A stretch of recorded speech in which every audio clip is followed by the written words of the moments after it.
My name is Manish Kata, and with me I have Christopher Norton, and this is the award-winning, we did win an award, right? Not for this show, but yeah.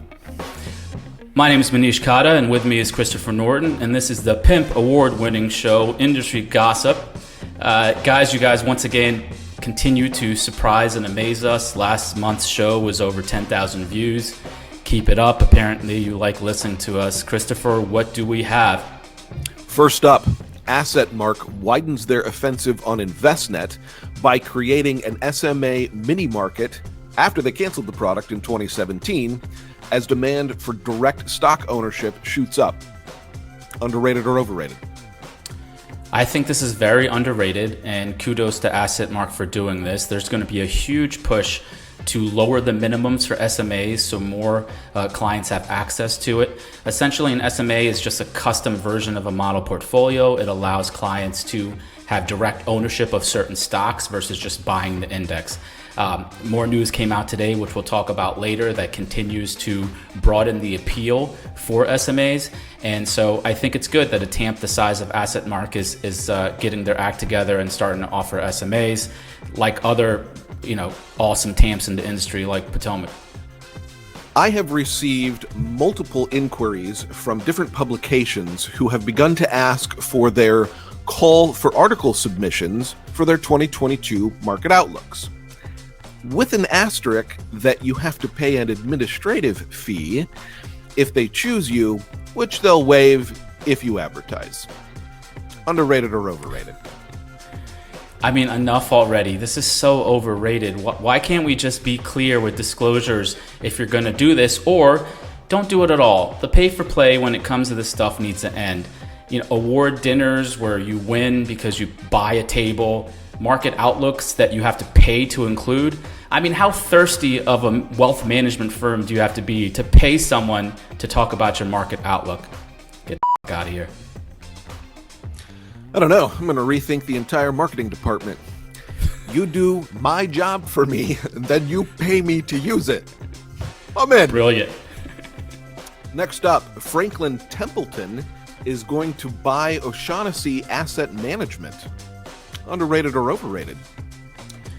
This kind of keys on the earlier thing with AssetMark. I think this is very underrated. I think financial advisors really need to pay attention to the whole custom SMA movement, because clients who come to you with specific needs around, let's say, concentrated positions or specific tax needs, you can't necessarily put them in a model, and a custom SMA really helps in that situation. The large companies are snapping up this technology left and right.